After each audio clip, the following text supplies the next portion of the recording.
Do you want to learn from my experience as a folk dance mom with my children learning traditional dances to inspire you and your children to get started and to celebrate your heritage?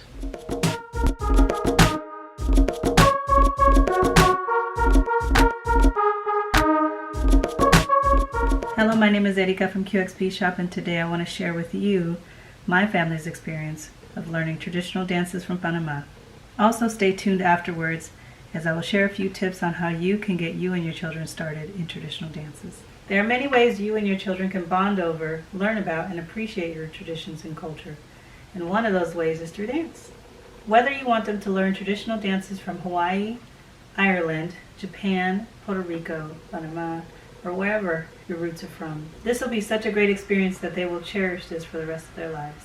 So my daughter Katina was 9 years old, and my son Adriel, he was 6 years old when they started dancing. He continued until he was about 10 years old, but she did it up until she was in college. What first piqued my interest was in May of 2003, we went down to Panama, and while we were out there, my daughter, she got to get dressed up in a pollera, and you'll see the video here. And then also my sister. So the pollera in the video that you see there is my daughter's pollera that we had bought for her. And then we also bought a montuno for my son. He was a little baby at the time. When we got back later that year in November, we attended a Panamanian event. So I was there with my mom, my sister, and my 2 children, who were 4 and 1 at the time. All the polleras were beautiful and the dances were amazing.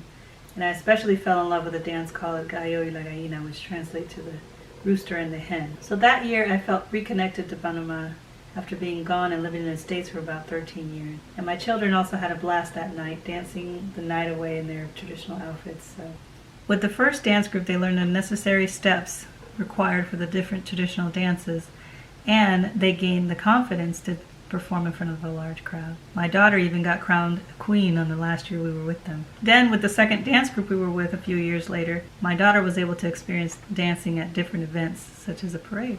One of the main reasons why my daughter continued to dance until she got to college was because she knew that her grandmother, who had passed away in 2013, was smiling down from heaven and proud of her for continuing on. And my children have sparked a deeper love in me to cherish my culture and tradition. I hope our story has inspired you to start or to keep going on this journey of embracing your heritage with your children.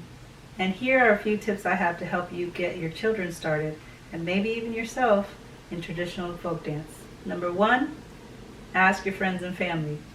Your mom, your dad, their friends, your friends may know someone who's connected to one of the dance groups. You never know, you may get the hookup that way. Number 2, check on social media such as Facebook, YouTube, or Instagram. On Facebook, you can go to local events and see what events are happening near you. You can also use their search and type in a country's name and see what pops up.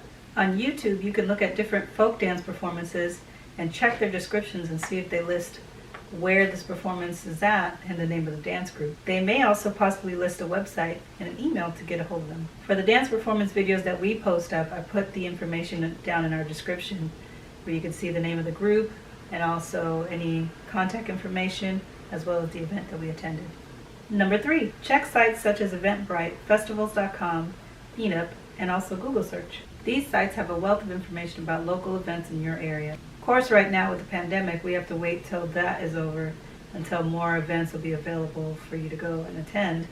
But there are a lot of virtual events that are happening at the moment.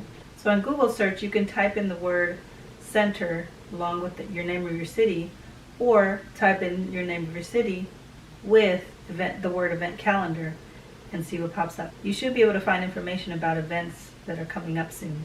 And of course, tip number 4, when the pandemic is over, of course, attend cultural events.